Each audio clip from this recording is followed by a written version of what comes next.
ఒక అంశము బైబిల్ నుండి ఈరోజు ఉదయం మనం ధ్యానం చేద్దాం. నీవు చూపిన బుద్ధి విషయమై నీకు ఆశీర్వాదము కలుగునుగాక. ఆశీర్వచనం ఇది. ఎవరు పలికారు? ఎవరి మీద పలికారు అంటే అబిగెయిల్ అన్నటువంటి ఒక గృహిణి, ఒక ఆయన భార్య ఆవిడ.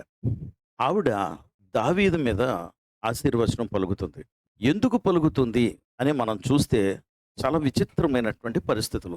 దావీదు తన దగ్గర ఒక 600 మంది దావీదులాగే నిరుపేదలు, ఏమీ లేనివారు, ఆస్తులు అంతస్తులు లేవు, వ్యాపారాలు లేవు, ఉద్యోగాలు లేవు.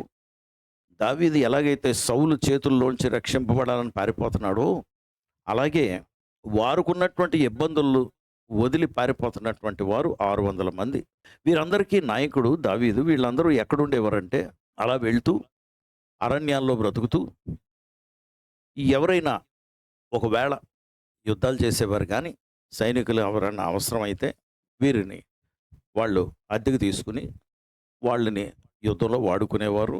అంతేకాకుండా ఒకవేళ ఎవరి దగ్గరన్నా ఎవరైనా ఏదైనా డబ్బులు ఇస్తే లేదా భోజన పదార్థాలు పెడితే అవి తింటాం. ఇలాగా దావీదు పారిపోతున్నటువంటి సమయాల్లో ఒక ధనికుడు, నాబాల్ అన్నటువంటి ధనికుడు, ఆయన ఒక ప్రత్యేకమైనటువంటి పనిలో ఉన్నాడు. అది చాలా ఉత్సవం వారికి, ఆ దేశం వారికి. అతను కూడా యూదుడండి. అయితే ఆ ఉత్సవంలో మీరు చాలా సంతోషంగా గడుపుతున్నారు కదా! మేము మీ కుటుంబస్తుల్ని, మీకున్న మేకలు, గొర్రెల మందలు అన్నిటినీ మేము అరణ్యంలో కాపాడామండి. దొంగలు ఏ దాడి చేయకుండా కాపాడాం. కనుక ఈ ఉత్సవంలో కొంచెం ఏదన్నా మాకు పెట్టండి, మేము భోజనం చేస్తామని చెప్పి కబురు పంపిస్తాడు. కబురు పంపిస్తే దావీదుకి తిరిగి కబురు పంపిస్తాడు అతను. ఏమనంటే, రాజు దగ్గర నుండి పారిపోతున్నటువంటి దరిద్రుడా, నీలాంటి వాడు, నువ్వు ఎవరు తండ్రివో ఎవరు కుమారుడివో తెలీదు, నీ తండ్రి ఎవరో తెలీదు. నీలాంటి వాడిని, వేగబాండ్‌ని, అంటే తాడు బొంగరం లేనివాడు అడిగితే మేమేమన్నా ఇస్తామనుకున్నావా అని అవమానకరంగా మాట్లాడతాడు. ఇప్పుడు దావీదు హీజ్ అన్ అవుట్‌లా దెన్, అంటే చట్ట ప్రకారంగా నేరాలు చేసేవాడనమాట. అందుకు తిరిగి కబురు పెడతాడు. ఒరేయ్ బుద్ధిహీనుడా! నీకు కాపాడినప్పుడు నీవేమో మేము అన్నీ కూడా చేస్తే నువ్వు అన్నీ పుచ్చుకున్నావు, మా సంరక్షణలో ఉన్నావు. కానీ నువ్వు మాట వినటం లేదు. ఆశీర్వాదం పంపించాను నేను. నీకు దీర్ఘాయువు కలుగునుగాక, నీకు నీ ఇంటి వారికి ఆరోగ్యం కలుగునుగాక, నీకున్నదంతటి మీద ఆరోగ్యం, ప్రాస్పెరిటీ, అభివృద్ధి ఉండునుగాక అని ఆశీర్వచనం పంపిస్తే, నువ్వు అలా తిరిగి పంపిస్తావా కబురు మాకు? ఇదిగో రేపటికి నీ పేక ఎగిరిపోద్దని కబురు పంపిస్తాడు. ఈ మాట అబిగెయిల్ భార్య చెవుల్లో పడేటప్పటికి తను భోజన పదార్థాలు తీసుకుని దావీదు దగ్గరికి వచ్చి ఆ గాడిద దిగి సాగిలి పడిపోయి, దావీదు దగ్గర సాగిలి పడిపోయి, దావీదా, నువ్వు మహారాజు అయిపోతున్నావు, కనికరించయ్యా, నా భర్త బుద్ధిహీనుడు, అజ్ఞానుడు, వెర్రివాడు, వాడి మాటను మీరు లక్ష్యపెట్టి పేక తెగ్గొట్టేస్తానంటే ఎలాగయ్యా, నా భర్త చనిపోతాడు కదా, ప్రాణభిక్షం పెట్టయ్యా, ఆ బుద్ధిహీనుడిని క్షమించయ్యా అని విజ్ఞాపనము కర్త అనమాట. విజ్ఞాపనం చేస్తా దావీదు దగ్గర చేసి, నువ్వు రాజు అయిపోతే నీ చేతుల మీద రక్తం ఉంటుందయ్యా, ఆ రక్తం నీ చేతుల మీద ఉండకూడదు. దేవుడు నిన్ను ఏర్పరచుకున్నాడు, దేవుడు నిన్ను ఎన్నుకున్నాడు కనుక నీవు అలాగ ఉండకూడదు అని బ్రతిమలాడుతుంది. అప్పుడు ఆవిడ బ్రతిమలాటలో ఒక మాట అంటుందన్నమాట. ఏమనంటే 33వ వచనంలో, నీవు చూపిన బుద్ధి విషయమై నీకు ఆశీర్వాదము కలుగునగాక.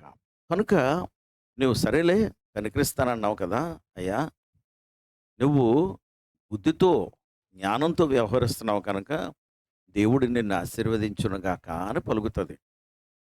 అంటే చాలా మార్లు మనం ప్రతీకారం తీర్చుకోవటానికి ప్రయత్నిస్తాం. ప్రతీకారపు మాటలు వాడతాం, తిడతాం, బూతులు తిడతాం, అవసరమైతే కుట్టేస్తాం. అప్పుడు దేవుడు చేతులు తీసేస్తాడు. అంటే నువ్వు గాని అది భరించి, అలాగే నువ్వు ఇలా బ్రతుకులాడుతున్నావు కదా! నిన్ను క్షమిస్తాను అంటే నీకేమొస్తది?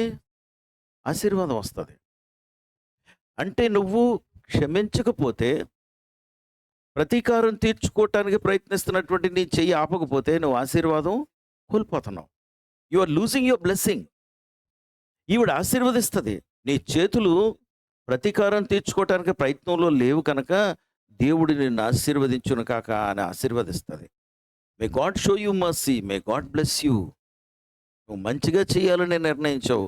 నీ మనస్సాక్షి చాలా స్పష్టంగా, శుద్ధిగా ఉంటది. కనుక నీ చేతుల మీద ఒక మనిషి రక్తం ఉండకుండా ఉండాలని నేను కోరుకున్నాను. కనుక నువ్వు అలాగే నా భర్తను కాపాడుతున్నావు. కనుక దేవుడు నిన్ను ఆశీర్వదించును గాక అని పలుకుతుంది ఆశీర్వచనం. ఎంత గొప్ప మాట అండి. దేవుని బిడ్డలారా, ఈరోజు ఉదయం నువ్వు ఎవరినైతే క్షమించమని అడుగుతున్నావో, నువ్వు ఎవరినైతే నువ్వు క్షమిస్తున్నావో, దేవుడు తప్పకుండా నిన్ను ఆశీర్వదిస్తారు. తప్పకుండా ఆశీర్వదిస్తారు. తర్వాత ఏం జరుగుతుందంటే, ఆ భర్త నాబాలు చనిపోతాడు గుండె జబ్బు వచ్చి. Within 10 days he dice. చచ్చిపోతాడు. అప్పుడు ఈవిడ విధవరాలు అయిపోయిందని తెలిసి దావీదు ఆవిడ్ని పెళ్లి చేసుకుని తనకి ముఖ్యమైనటువంటి అడ్వైజర్ భార్యగా తనను పెట్టుకుంటాడు. ఏ యుద్ధానికి వెళ్ళినా ఆవిడ్ని యుద్ధ భూమిలోకి తీసుకెళ్ళిపోయి, నువ్వు ప్రార్థన చేయమ్మా నా కొరకు అని విజ్ఞాపనం చేస్తుంటాడు ఆవిడతోని. అబిగేల్ ఆవిడ పేరు. కనుక ఈరోజు నీ భార్య నీకు అబిగేలుగా పనిచేయను గాక. నీవు నీ భార్యకి అబిగేలు ఆత్మ కలిగి ఆవిడని సంరక్షించి, పోషించి చక్కగా చూచుకుందువు గాక. దేవుని బిడ్డ, అటువంటి విశాలమైనటువంటి మనసు ఉండాలని మన దేవుడు కోరుకుంటున్నాడు. పరిశుద్ధుడా ప్రభా, నీకు వందనాలు, స్తోత్రాలు.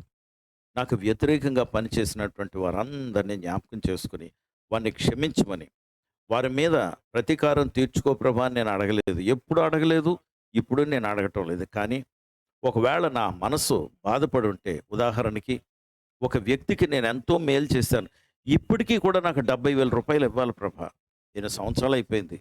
ఇంచుమించు ఒక 25 సంవత్సరాల కన్నా ఎక్కువైపోయింది. అయినా ప్రభా, ఆయన నా మీద ఏమన్నాడంటే, అతని భార్యతో నాకు సంబంధం ఉందని మాటలు అన్నాడు. పోన్లేండి ప్రభా, సంబంధం ఉంటే నీకు ఈరోజు నేను ఉదయం ప్రార్థన చేయగలనా? అలాంటి నేరాలు మోపువాడు మైక్ పట్టుకుని బోధిస్తుంటాడు, వాక్యాలు చెప్తుంటాడు, ప్రార్థనలు చేస్తాడు, ఏదో సేవకుడిగా చలామణి అయిపోతుంటాడు. అయితే అవనే ప్రభా, నాకెందుకు నాయనా, పిల్లలతో ఉన్నారు, వాళ్ళు కుటుంబాలతో ఉన్నారు, క్షమించండి, ఆశీర్వదించండి. వారిని నేను చేతులెత్తి క్షమిస్తున్నాను ప్రభా. ఇలాంటి వాళ్ళు ఎంతమంది ఉన్నారు నాకు వ్యతిరేకంగా, వారందరినీ క్షమించమని చేతులు ఇదిగో ప్రభా పైకెత్తి క్షమించమని అడుగుతున్నాను. నేను క్షమిస్తున్నాను. వారందరూ ఆశీర్వదింపబడుదురుగాక. ప్రభా, వారందరినీ నీవు కనికరించి వారి కుటుంబాల్ని బాగా చూడండి, చల్లగా చూడండి, వారి అవసరతలన్నీ తీర్చండి. నీ నామానికి మహిమ తెచ్చుకోండి. మా ప్రభువు రక్షకుడు యేసుక్రీస్తు వారి నామములో ప్రార్థించి వేడుకొంచున్నాం తండ్రి. ఆమేన్.